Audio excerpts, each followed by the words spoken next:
Hi friends, it's Kayla Moran and welcome back to the Let's Get Candid podcast. How's everybody doing today? Happy Thursday, good morning, good afternoon, good evening, whatever day or time it is that you're listening.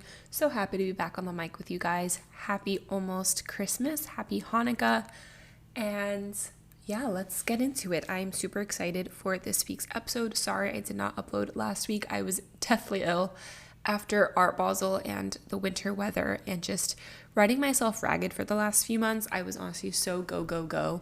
But I love those seasons of my life where I'm just on the go and very busy and always doing something, but also need those days where I just don't do anything at all and rest and reset and productive rest and really get in tune with myself. And I took the time while I was sick those days to work on my vision board and my goals and manifestations and my intentions for 2024. So like I said, I was very productive in that moment as well, but I gave myself the break, my body the break, the rest that it absolutely needed. And that's what I love about this time of year. Like, please take time for yourself and to check in with yourself and make sure that you are on the path that you want to be on for you. And we'll talk more about that in next week's episode when I do my, vision boarding episode for 2024. And I'll chat with you guys all about that. And I just wanted to say that in this episode because I wanted to explain why I missed episode last week, even though I don't really think a lot of people listen to this anymore. But if you're listening, thank you so much for being here. And like I said, I have a really great episode for you guys with Christy. She is my CPA and wealth manager. I just signed on with her for the new year, and I'm so excited to work with her to level up my finances, my career, my wealth plan, my financials, and really get the business off the ground and really take it to the next level, because it takes a village. You need a support system, you need a team. I hired 2 assistants. Christy was the next step, and there's so many things I want to do, and we'll talk all about that in the new year of the plans for my business as they start coming. I don't want to, spill the beans too soon and then jinx it, but I can now share that I'm going to be working with her, and I got the opportunity to record with her this episode, and she has a podcast as well, the CEO Wing Woman, and she is absolutely incredible. She can tell her story, but she used to work at Deloitte. She was a tax accountant and financial wealth planner, and she has a lot of expertise in tax and wealth management, finances, and helping people successfully scale and build their businesses, or build and then scale.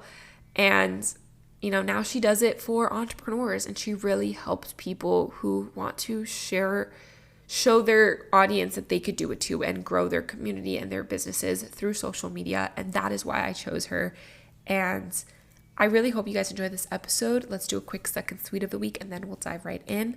So my suck of the week is, like I said, I was really sick, but honestly, I needed that. I needed that time to be sick. I just hated that I missed a couple of really cool opportunities that I had, like a wellness class on the beach at the last day of Art Basel, and a couple of Art Basel events that Sunday that I didn't get to go to because I was really sick.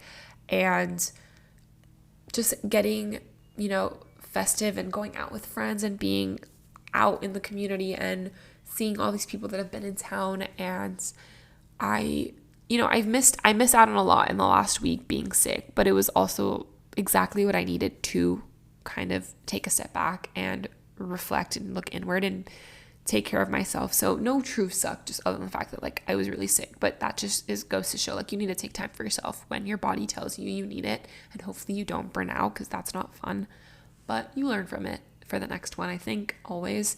And my sweet of the week is that it is the holidays, and I love the holidays, and I'm really excited to spend time with my family and rest and take a break.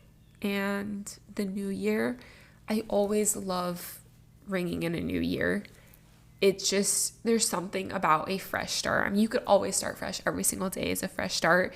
If you get to see the sunrise and the sunset, it's a good day. There's always a fresh start the next day, but something about this time of year is just something really special. And I'm glad that I get to share it with all of you. So thank you guys so much for being here. And if you like this episode, please leave a rating and review. Please subscribe to the show, share with a friend, tag us as you're listening. Let me know who you want to see next, what topics you want me to cover next. There's so much more coming for you on the podcast in the 2024. So stay tuned, subscribe, share with a friend, and I will see you guys in next week's episode. I hope you guys enjoy. Short and sweet because there's a lot to get to, and I gotta run. Thank you guys so much for listening, and I will talk to you guys next week. Meet Christy. Hi, Christy. What's something that people wouldn't know about you just from following you? Oh gosh, what a great question. I would say really like what my passion behind everything I do is. I have had like the most, what I always say is like the most normal life. I went to college, I did everything I was supposed to, I got the job, and looking from the outside, like people were like, oh my gosh, she did it, she made it. And it was kind of in that time in my life that I was like, no, this isn't actually what I want. Like, this is, I need to change something in my life. And I think a lot of people, when I finally made the announcement that I was like quitting my big corporate job, doing all these things, a lot of people were surprised because I think you look at people's quote unquote like picture perfect life. And it's not even that I was like only sharing highlights, it's that I was like living this life that you crave and you want.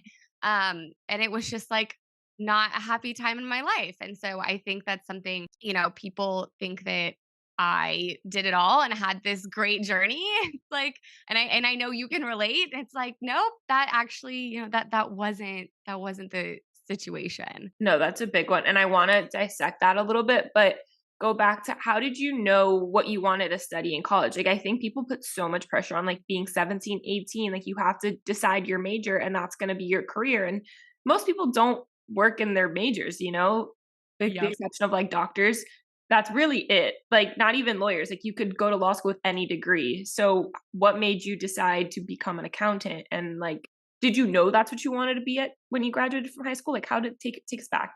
And not a clue. I Mhm. wanted to work in like sports medicine and like found a great program for it. Went, turns out like I could not pass biology because I didn't understand plants. Like literally, I am just, I also like, how the big like weed out science classes are. Like Yeah. you're left to your own vices, like fail, go for it. And I was trying so, so hard. And it was this class that was just like, it was biology, but it was like plants. And I just like couldn't care less. And I think when you don't care, like some things just like don't Yeah. click because you're like, ugh. But anyway, I just like was not doing well in the sciences. And I was like, I cannot go through 4 more years, like plus med school of this. There's no way. Like, no matter how much I want to do this, like, this is not how my brain is programmed. Maybe this isn't right for me. And so, where I went to school was very competitive to get into the business school. And so I was like, okay, maybe I want to go into the business school. But you're not allowed to just do that. Like you have to prove yourself, you have to submit applications. And so I took this really roundabout way of being like, well, maybe I'll have a business minor and like do that. And so I started my business minor and I took an accounting class and it just like kind of came naturally to me. Like, I'm not going to sit here and be like, I am so passionate about accounting because, there are things I'm passionate about in this world, but I'm not going to say I'm passionate about it as a whole. But it kind of just came very naturally to me in a way that I understood.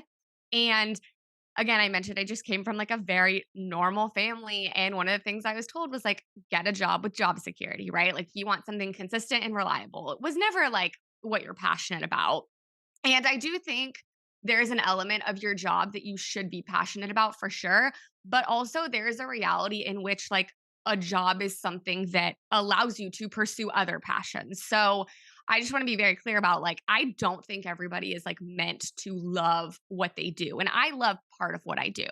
But I was always told, get a reliable, consistent, safe job. And I was like, accounting. Like, accounting doesn't really, you don't go through recessions. Like everybody needs them all the time. And so, just by nature, I was like, I guess this is what I'm going to do. I fought tooth and nail and was able to transfer into the business school. And after going through that, basically, I was told in this like appeal process to transfer into the business school, like, no, we don't think you're good enough. Like I had to reapply, redo everything. And I think that really lit a fire under me that I was like, oh, you don't think I'm good enough? Like watch me. Oh, I love that. And I love when that fire comes out. I can relate so much to that. Yep. And so, at my school, you would get into the business school, but then to do the accounting program, we actually had like, it was a 5-year program where you would get your bachelor, master's, CPA. And that was really like, if you wanted to go into public accounting, like you pretty much had to do that program. And so once I got transferred into the business school, you can apply for that program. I think it was like your sophomore or junior year, you would apply for that.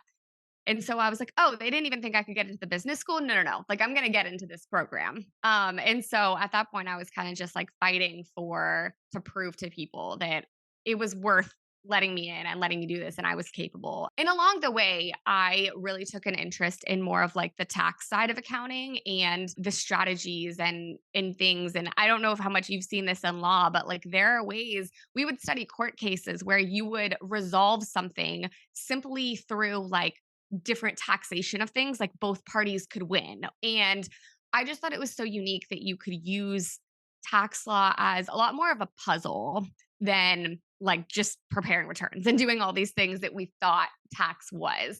And so, kind of along the way, I decided that that was what I wanted to specialize in. And so I just completed the program, and that's kind of how I got with my CPA.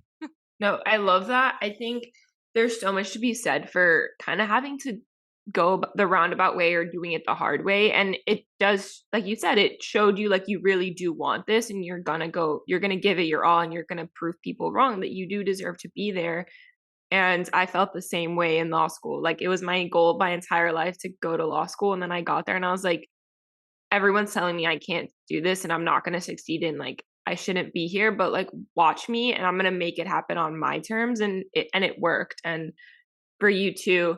But you did I chose to not go the corporate route or the big law route or really truly the firm route, but you did go to a Big 4, like, corporate law accounting firm. Like, what was that like? Did you so you knew you wanted to do tax, you knew you wanted to specialize, you liked it a lot. What was the process in, like, getting hired and working at one of those companies for the first few years of your career?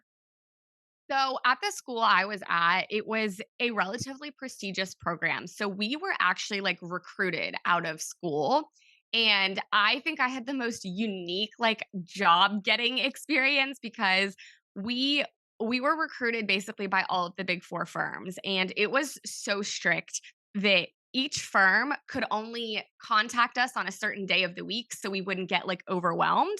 So, it was like Kinda nice. PwC could talk to me on Monday and Deloitte could talk to me on Tuesday. And you went through, I think it was like 2 or 3 months of these recruiting events. So it started with we would interview with every single firm. Well, pretty much every single firm. You would submit your resume, and then um unless you had something that they like really didn't like, all 4 of the firms would interview you, and then they would go through a recruiting process after that. Like think sorority recruitment like for business, and I'm not kidding you. Oh, We would have that's how law school is too. Yep. They call it on-campus interviews, it's the same thing. Yep. So we did that, and then you would get invited to like essentially like parties. So for a couple weeks it would be, and everybody looks at it and they're like, it was so fun. And it's like, no, no, no. Imagine having to like be on the top of your game, talking to a potential employer for 4 days a week for like weeks straight. And then to make it even better, I lived in the sorority house. So I'd come home to like 60 girls. I'm like, do not talk to me. But we were going through this process, and I was going to events with I think 3 or 4 firms throughout. And over time, you kind of start to see like, oh, whose values align with me and who do I enjoy being around? And because they would have people kind of 2 to 3 years older come help recruit. So you're like, okay, this could be my potential boss. And so I finally made it to the end of the, recruiting session, and I ended up staying with 2 firms, and I would do office visits with both. So they drove us to the office that we would commit to. So mine was Dallas, and I actually went like in office with both, did a tour of the office, met with people, did their big, party and office tour. And from there kind of decided which I was going to work for. We would do that was actually for our internship, but I don't know if you guys have the same thing, but it's like once you have an internship there, like unless you really mess up, like you're going back. Yeah. It's the same. So yep. So it's essentially, I really enjoyed working, I ended up signing with Deloitte and I, at that time, and I still do, loved the people, loved the firm and the values and the mission. And so that's kind of what got me there. And when I started, both as an intern and full time, I was still like so gung ho about, oh, everybody says I can't do this. Like, watch me do it. I'll be here. I'll make partner, fight tooth and nail for all of it. And I was really like bought in. And after a little bit, it starts to eat away at you and you learn. And I think this is a lesson that everybody learns in corporate or in jobs in general. Like the more you give, the more they take. It's not the more you give, the more they give back to you. Like I'm sitting here making the same salary as someone who's leaving 5 hours earlier than me. And not to say anything about, I actually loved working there and loved the people there. And it's more of like the politics of just how corporate life goes in general. And I just started to realize like and number one, am giving a lot and it's not, you're not getting anything in response for it. But secondly, I was working with these like Fortune 500 companies, Fortune 100 companies, like mega companies where the work I did, it goes 100 people up the chain and nobody cares about me whatsoever. And I have a personality type where like I want to feel that what I'm doing makes a difference and that people care. And so I very quickly just became robotic and mechanical about, okay, do this, move on up. It didn't matter and I wasn't passionate about it. And I think that's when I kind of started losing fire for, okay, why am I doing this if it's not really making a difference in the world? Yeah, that's huge. No, the Big Law process is very similar, like the OCIs, and yeah, like if you get a summer associateship, you're coming back unless you really mess up that summer. It's a summer-long interview, Right. basically. Um, Hmm. some of those stories of the way people like get no offered is hilarious. There's like TikToks about it. It's really fun. It But no, takes a lot. it takes a lot, but wow, that really does sound like sorority recruitment. Fun fact, Christy and I are sorority sisters, just from different Yes. schools and states. But I forgot about that, and then you said that, and I was like, "Oh, wait." But no, I think that's huge that, like, what you said of, like, yeah, your work doesn't make a difference. I'm the same way, like, I want to have an impact. I want to I'm not trying to be, like, blast it all over the internet, but like I want people to know who I am and take note of my work and I bring value to the table, to the project, whatever it is. So I think that's huge that you recognize like this isn't really how I see my career. And also like one thing for me with Big Law and why I chose not to go that route, and you basically said it too, it's like I'm making all this money and I don't get to enjoy it. I'm working crazy hours. I'm not happy here. Like, yeah, I like the people, but like the work isn't fulfilling. It's not going to help me meet my personal goals, even if I'm meeting the goals that they're setting for me. Like, at what point is this something I want to continue doing for the rest of my life? When do I get to do when is it my turn? So when was that turning point for you? Like, how old were you? Like, where were you at in life? And like, how many years into your career when you were like, I think I'm gonna go off on my own? And then what was that process like? Because now we usually it's related. It's a lot like me. You use your skills and your passion, you combine and created a career out of it. But like, how did you even know to be like, oh, I can do this like on social media and build a business out of this? Yeah. So I did have a step between like Big Four and then going off on my own. So I was about 2 years, probably a little less than 2 years into my career. And I'm just going to like give this asterisk here that I think it makes a huge difference. My second year was like COVID. And so, we were totally working in lockdown. And I think in a career where you pull late nights, you have big projects, there's big teams, there's something to be said about like being in the office with people who are helping you Yeah. through the late nights and like having that companionship. And so I was good for like the first year of doing that. But we went into lockdown, was it like March 13th, I believe it was. And we have big deadlines. I mean, our tax deadlines are April. And it was just, we had a big deadline in March and April. And so I just went into lockdown working from home, heads down, not talking to anybody, working the longest weeks, of the year in lockdown. And so for me, that really started to make me realize what I liked there was the people and the team and the camaraderie, and that had all been taken away from me. It wasn't the work.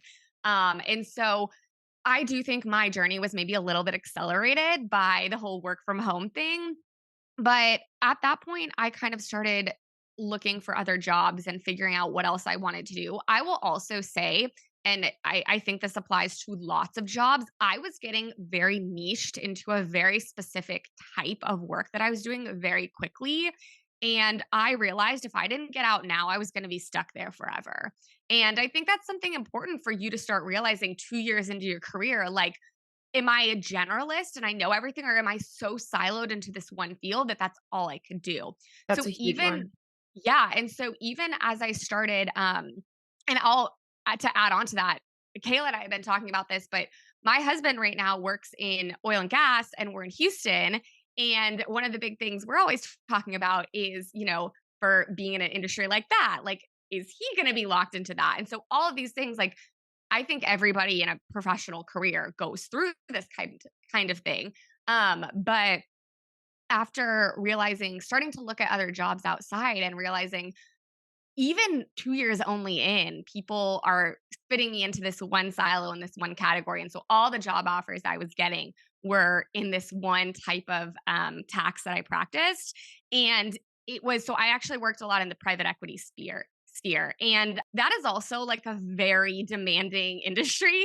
And Yeah. so I didn't work on the corporate accounting side at all. So my exit opportunities were not much better for work life balance. And so I was like, okay, I really need to find something. And I ended up finding this opportunity with a smaller firm that actually focused on a lot similar to what I do now. They would work with business owners on financial planning. So it was a lot more like wealth building, but using tax as the basis for it. So all of our clients had businesses, pretty established businesses, and we would help them do the tax planning for the business. How do we save taxes here? And then with that savings, what do we invest in? How do we grow it? How do we magnify our wealth? And so I went there. I actually had to get an investment license to go there. And so really combining this pattern of not just like filling out tax forms and not just saving money on taxes, but how do we use this planning to actually build wealth in the future? And for me, like, I absolutely loved how that worked, like how my work is so ingrained in literally somebody's wealth building journey. And just to be such a trusted advisor for people, it's very fulfilling. It's a little scary sometimes when you're like, Yeah. yeah, these people trust me with their entire wealth. That's how I Um, feel about trademarks. You've been there yeah. with me, but it's funny talking about the wealth building. You and I need to have a sidebar chat because it's time to hire you to be my accountant, my wealth manager, all of that, and actually my family over the weekend.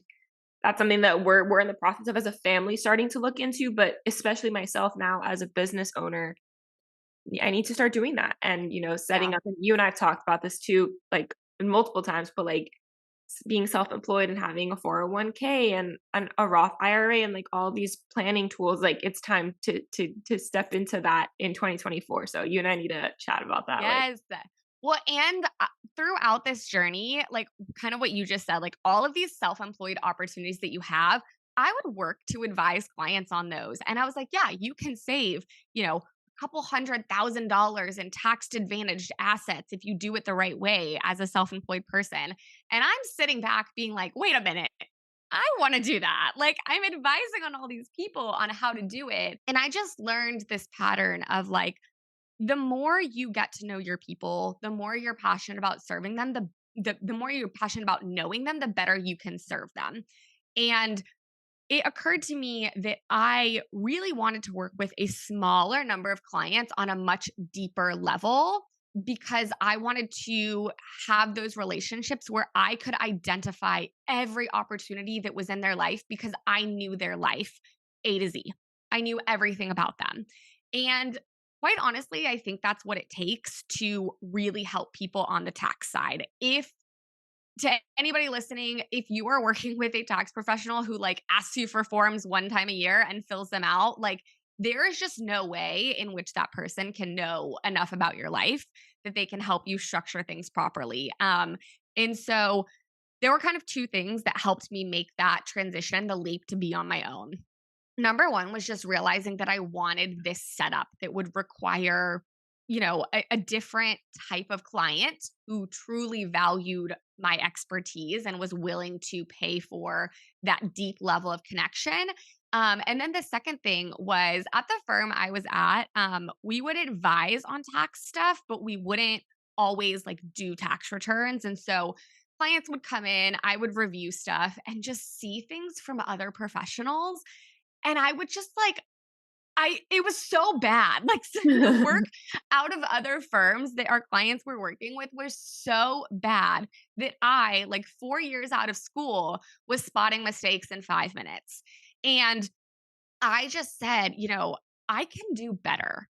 And I think that's something that I'm constantly learning in my career. And probably you too, Kayla, like just hold myself to such high standards and expectations that I'll make like one little mistake because I'm a human and be like, oh my gosh, like I'm not the best at this. But then I look at other people's work and I literally said this over the weekend. I was like, I think I'm just better at this than other people, and not in like a stuck up way, but just like when you learn and you care and you put more effort into it than other people, like I just saw the service that our clients were getting and how terrible it was. And I said, I can do better and I'm going to do better. And so I ended up leaving. And within, I want to say like 2 weeks, I actually had an old sorority sister reach out and she was like, let's go, let's do this. And kind of from then on, it's been a history and just keep getting new clients, whether it's referrals, people finding me on social media.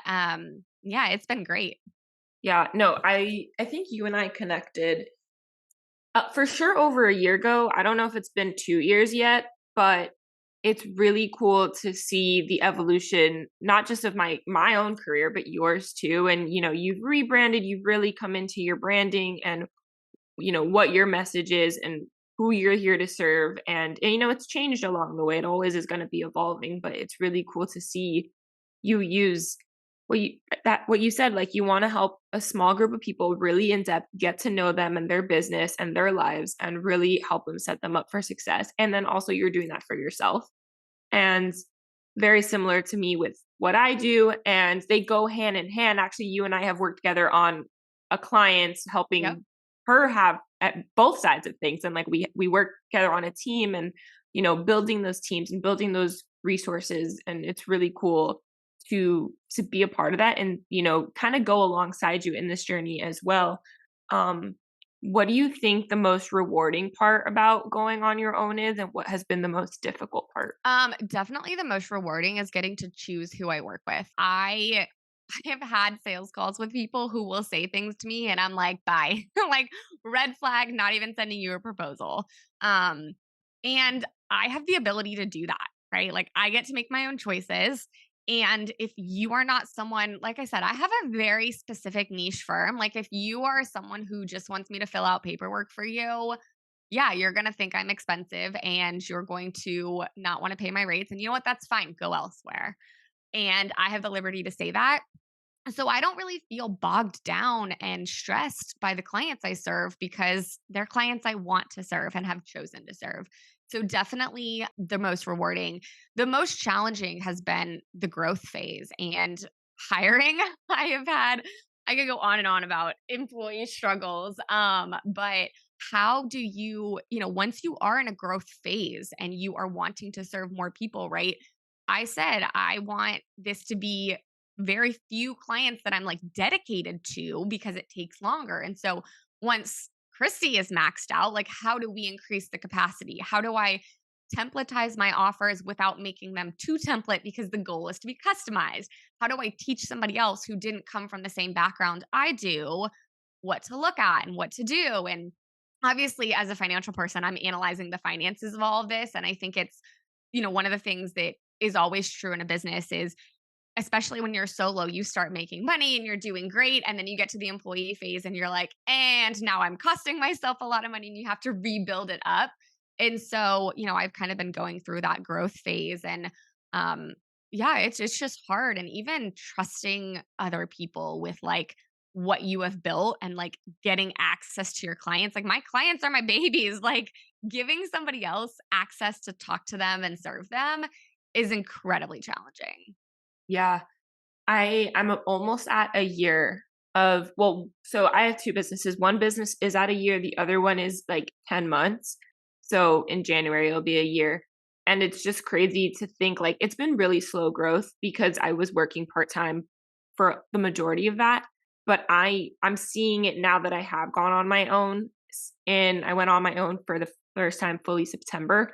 So I'm really seeing it's picked up, it's grown. I've hired two assistants because I'm not able to hire full time yet, but I'm starting to need to delegate and step up marketing. I know you've hired one of our friends to help you with marketing services. I hired an assistant to do it in house versus outsourcing it at this point in time. But the goal is for them to eventually grow with me where they're handling admin stuff and I can outsource the marketing. And then I hire a paralegal and I hire law clerks, and like eventually the law clerk can become an associate. And like I'm thinking of forward expansion. So I'm like in the pre-growth stage. Like the Yeah. growth stage will come probably like summer, but I'm preparing for it now.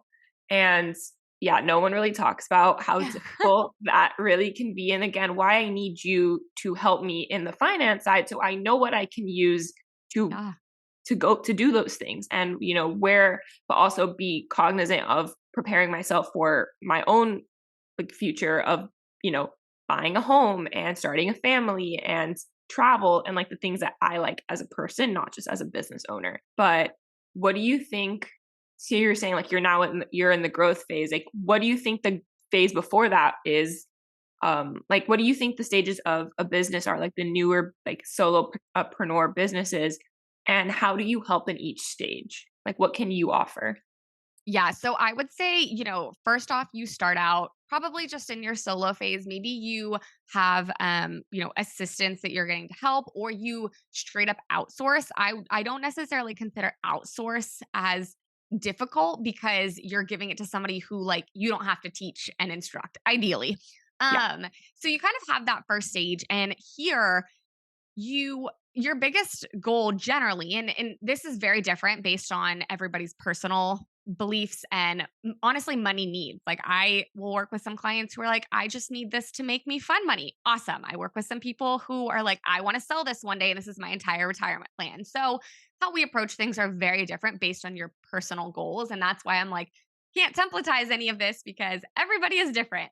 Um, but I would say that first stage, the biggest thing for a lot of people is number one, making sure you are staying compliant with everything, filing all the right forms, doing all the right things, and like genuinely just knowing what your business is doing. Everything from having reliable financial statements, being able to read them, knowing what's coming in, knowing what's going out. That's going to be your best friend at that first level. Just having, I call it like the foundations, the fundamentals, because if you don't prioritize it here, when you do get to the next level, you're going to be years and years behind. And trust me, I've spent all week digging people out of 3-year holes, and I just don't want to do it. It's no fun when you are in this growth phase to be looking back 3 years and being like, I didn't set myself up properly. Definitely from a financial and even legal standpoint, like making sure you are good there. As you go into this growth phase, one of the things that you are going to start having to pay attention to separate from this like solopreneur phase is most solopreneurs are going to focus very much on their profit, right? We hear the P&L is like the most common statement here. When you actually move into this growth phase mode, you're going to want to watch your cash flow more than your profit. So the difference here is like you can have profit because you are making sales, but maybe those sales don't manifest in the form of cash until, a 6-month payment plan. And so your sales and your cash, depending on how you do your accounting or how you do your record keeping, may not match. Same thing with your expenses. You may take money out as an owner and have distributions, but that doesn't show on your profit and loss. So it looks like you're profitable, but you took too much money out of the business as an owner. And so your profit shows, but you don't have cash. And so I would say in the growth phase, it's a lot more about the when things happen, right? I know if I have I know to prepare for a slow month and to maintain a surplus of cash in those months. that I can't take money out here, that I have to be more careful about my margins here and really building that up, or how to leverage good use of credit cards. So we can pretty much get an extra month on our expenses with the credit cards. We obviously don't want to be carrying a balance, but if I have a really high expense month in August and that's a really low sales month for me, I can put things on a credit card and plan to have a really big month in September and pay that off. Right. And so in that growth phase, it's all about making sure we have the cash to do the things we want. Your margins are going to drop in that growth phase just by nature of like you were doing all the work before. Obviously, like now you have to hire people, you have to get a lot more help. You are probably feeling so frantic that everybody, like, right lately, I'm like, you do this, just send me an invoice. Like, that's what I've Yeah. been saying a lot lately. And so that we're more concerned about, like, do we have the cash in the right place at the right time to make these payments happen? Yes, profit's going to decrease during this phase, and that's natural. As we go through that phase and as we get out of it, and I don't think you're ever really truly out of it, but you will get to a phase of more normalcy where you're starting to achieve like a level of economies of scale. Things are evening out, things are making a lot more sense. And at this phase, yes, we're still always watching cash flow, but we're also watching, now we're going back to watching profitability, saying, okay, things have steadied out.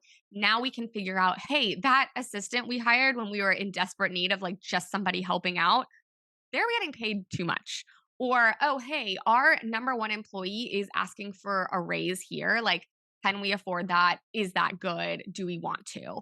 And so, in that growth phase, it's just about making it work. And in that last phase, it's about how we make it the most profitable in a way that works for you. Cause I'm also never going to advise a client on like what is quote unquote like most profitable for you, because some clients, that's a perfect example about an employee asking for a raise. Some clients may be like, no, I'd rather keep that money. I personally, if I have a really good employee and they're asking for a raise, I'm like, you know what? I would rather pay this good employee a little bit more, have a little less profit for me, but not have to find somebody new, not have to train somebody new, feel good that I have things handled on the back end. So that phase is all about figuring out what works for you. And then between all of this on the personal side, you're managing also how much can I pay myself? How much can I afford to distribute? How much can I contribute to my retirement plans? There's all of these moving pieces. And I can even say, like, now in growth phase, I've been like, maybe my retirement plan has to be on hold for this year because I'm throwing more here. And so there's this connection of business and personal finances that I think a lot of advisors miss when they're saying, this is how you make it the most profitable, or this is how you make the most money. And you're saying, wait a minute, that's not what I want personally. And so I think throughout all of this, it's not just how can I make the best business, it's also how can I make it work for me. Yeah, that's a great point. And I was going to ask you, how do you, because you're handling people's business and money and you're helping them create all these systems and processes and plans for their career and their lives, but you're also doing it for yourself. So how has your strategy for yourself changed now doing it for other people? Like you just said, I think that right now I need to put my retirement plans on hold and prioritize growth. And it's kind of like what I've been doing of this whole year, my first year out, I've been prioritizing paying off my student loans, but I haven't prioritized saving for anything else at this point in time because I need that money to be able to start my business and software and all of that. But now at 2024, I want to shift the focus to a little bit more. Now that I know what you know, my overhead is, now I know where I can put money in for retirement, knowing that probably 2025, 2026, that might take a step back again to be in that stage. So how has that affected you personally? Like you said, business and personal finances are different. Your own planning for yourself as Christy, not just your business. Yeah. So when I knew that I was going to leave my job and start my business, I immediately like turned down my retirement contributions. And I've been someone like from the day that I started my job, like I would max my retirement plans, my HSA, all of that. And I will say, like, I do think that put me in a position to be able to do this, right? Like I've had 5 years of retirement contributions already. So for me, it's okay if I sit back and say, I might miss this year, but what I already have in there is going to grow. So if you're listening to this and you're younger and you are in a corporate job, like the more you can do that early and be able to say, there's already some money in there, it's already going to grow. Like that's been a big help. But the minute I knew I was going to do this, I said, I'm going to need access to cash. I'm going to need it available to me. I have no idea how much this first year is going to cost me. And thankfully, we're in a position because I married my husband and I do like we pretty much combine finances, like we consider it all ours. And so these were all discussions we were having before. And we were thankfully in a place where we had saved up quite a bit of money because he was going to school. So he wasn't working.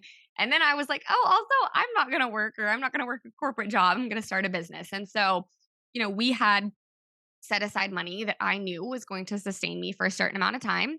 And I told myself, you get this long to take a shot at it. And if it doesn't work at this point, then you probably need to look at going back to school because you can't cash flow it anymore. Or you could look at going back to a job because you can't cash flow it anymore. And so, I did that. I took that time and then I started making money and it started being good.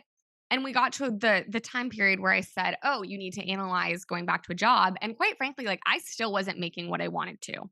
Like this was probably 8 or 9 months in, and it takes probably, I would say 2 years to like fully ramp up. Obviously, it depends who you are. And so obviously I didn't go back and get a job at that point. But what I did was I took on some extra contract work. So I talked to some other people in my field and was like, hey, I just really need a little bit more consistent income right now to get me through.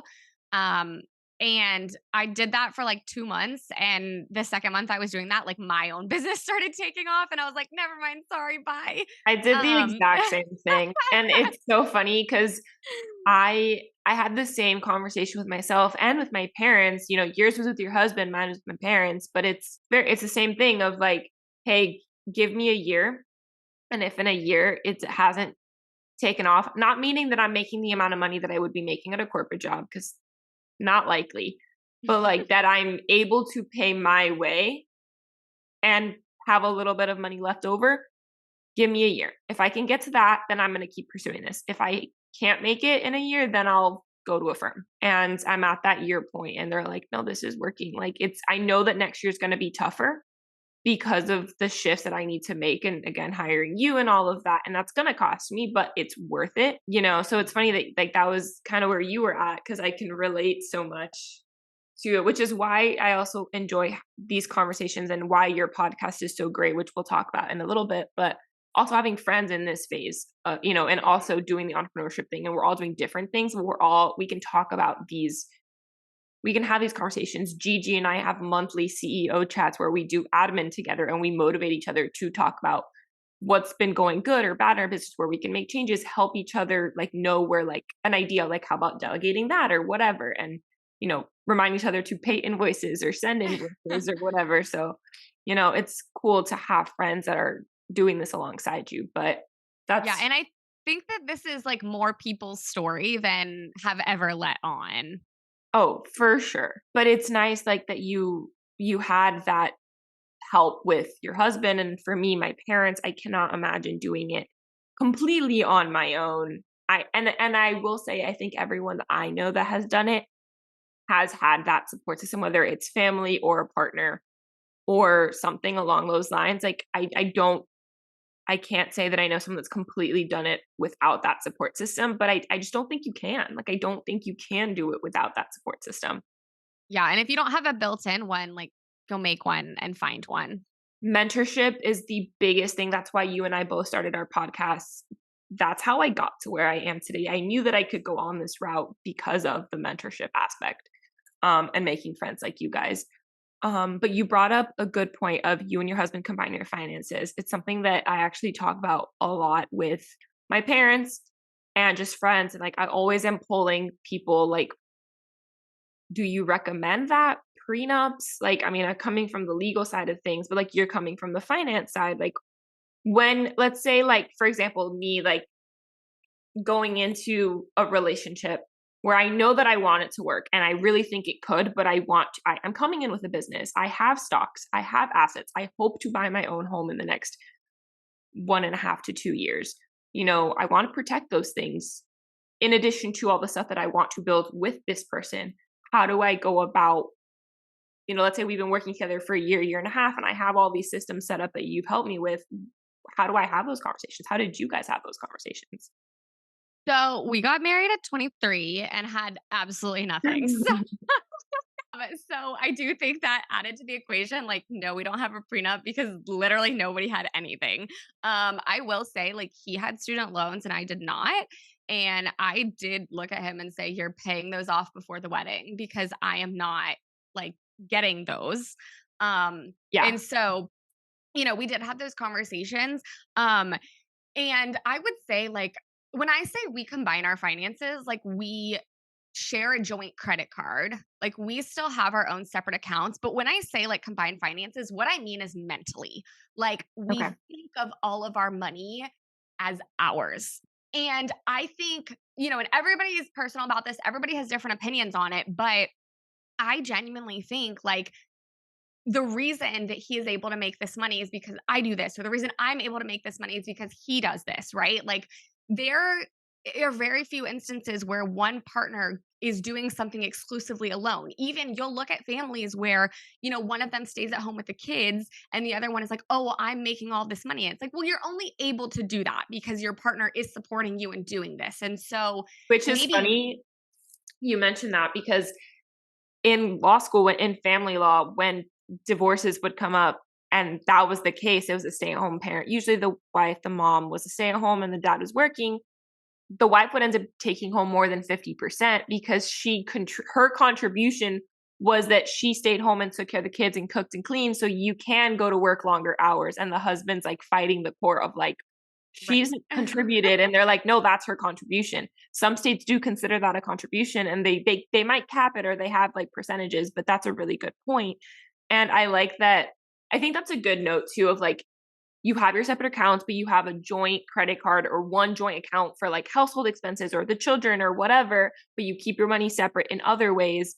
But it's the mentality of like, our money is ours because we're allowing each other to, and my parents did that. And, one of them would get the promotion or go the longer stretch of hours for a few years while the other one stayed where they're at. And then when they got where they wanted, then the next person would go, because they knew that there were two kids at home going to school and college and like all of that stuff. And now we're both out of school, and now they're able to, use all that money that now they're making more money than they've ever made, but they also have more disposable income because we're starting to take care of our own things, even though we're living at home. So there is more money there for travel and buying investment properties and like the fun stuff and like the good part, so it takes time. Yeah. And definitely, I would also say my biggest advice is like, stop doing what other people tell you to do. Like, do what works for you. I always say the best tax plan is not the one that saves you the most money. It's the one you're going to follow. Like, if you make things so complex for yourself, like, I know people who are like, my paycheck goes into 6 different accounts and we pay it out of here and we do this. Like, I wouldn't do it. Like, I would just be Too so much. complicated for me that I would just say, never mind, we're done. And so, a lot of it for us has just been like, we didn't bother to go get other accounts. Like, this just works for us. I even had an instance the other day. We've been married for almost 5 years, and like, my maiden name is still on my credit card, and I got questioned about it. Like, when I say a lot of this is just by nature of like, this is what worked for us because we were busy at the time and things were happening.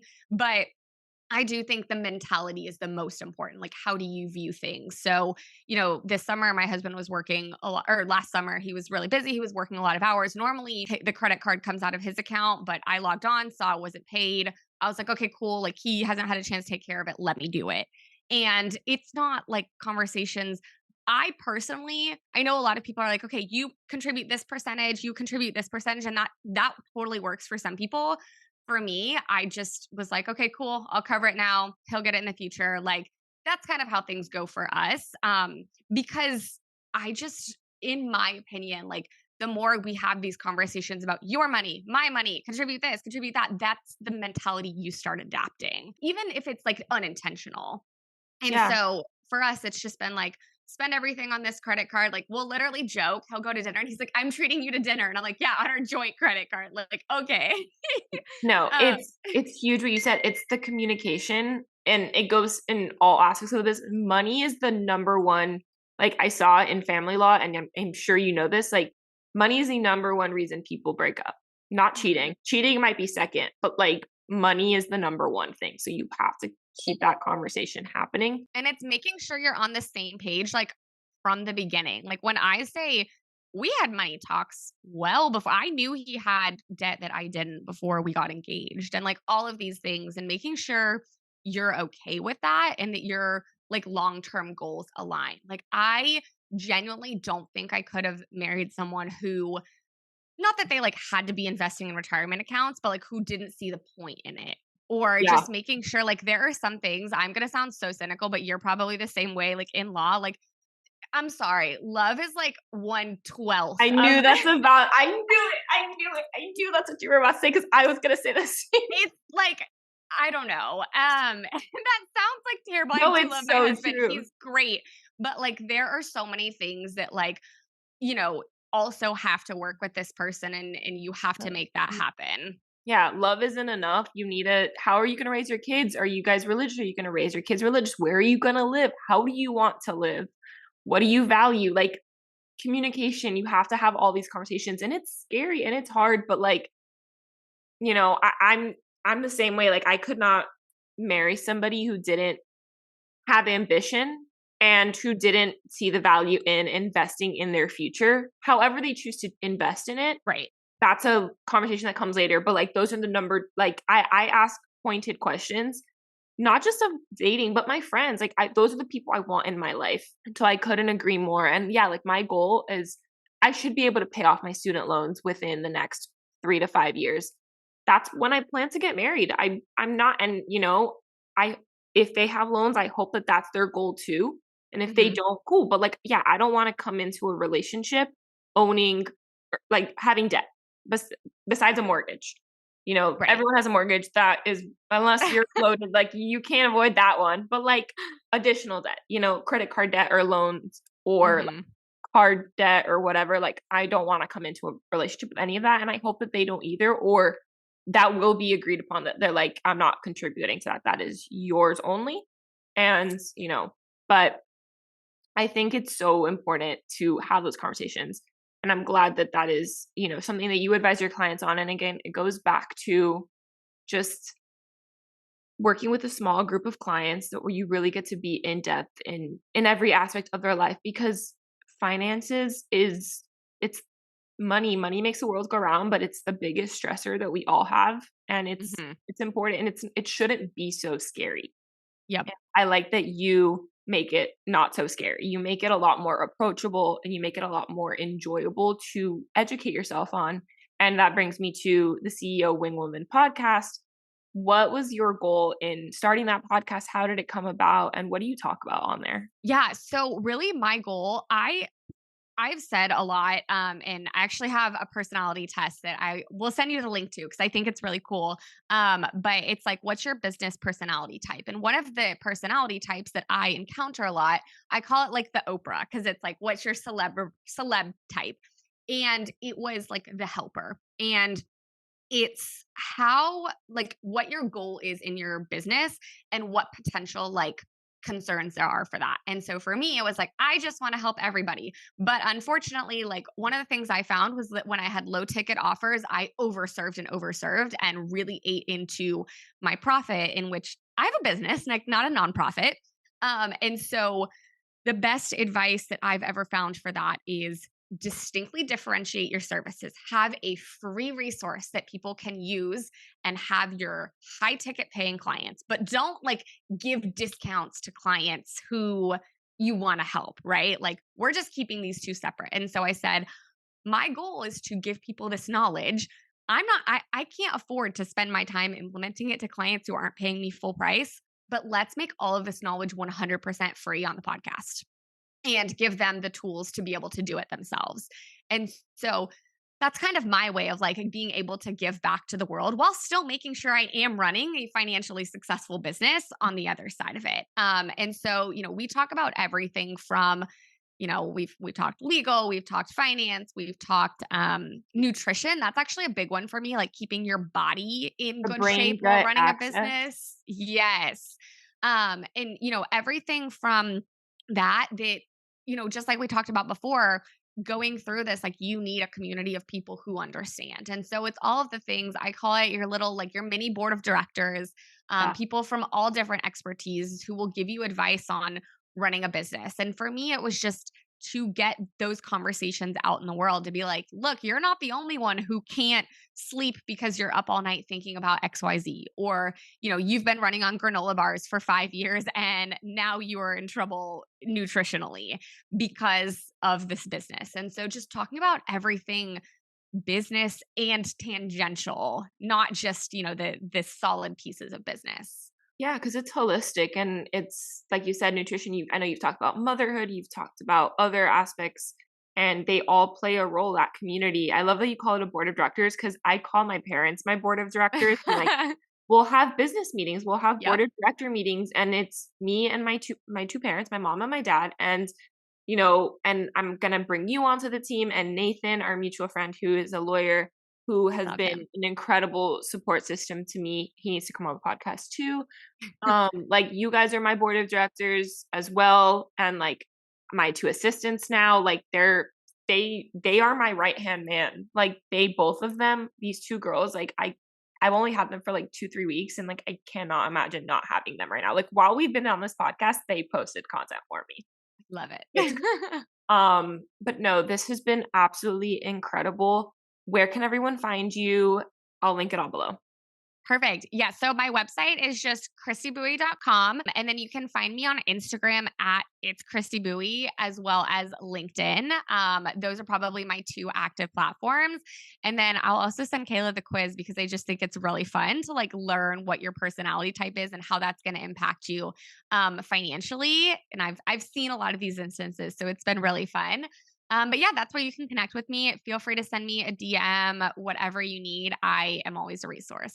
Well, yeah, I'll link the quiz below and I'll let you know what I get. But Perfect. before we go, what's the greatest piece of advice you've ever received, or what's one piece of advice you have for anybody listening who maybe is like us and went the traditional route, but then realized like, this just doesn't like, there's more for me here. Like, I want to do something else.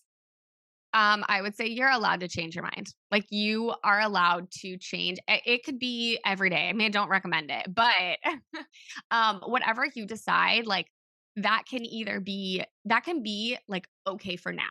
This is where I am for now. But not every decision you make has to be permanent.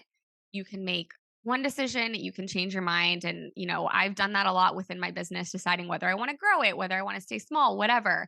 And I think that's the privilege of, even working corporate, like you are allowed to change your mind and do different things. And so, you know, if you aren't somewhere you like, you have the power to change that. So I just think, everybody should know that you do govern your life and what you decide. Absolutely. Couldn't have said it better. Thank you so much, Chrissy, for coming on the podcast. I will see you guys all next week.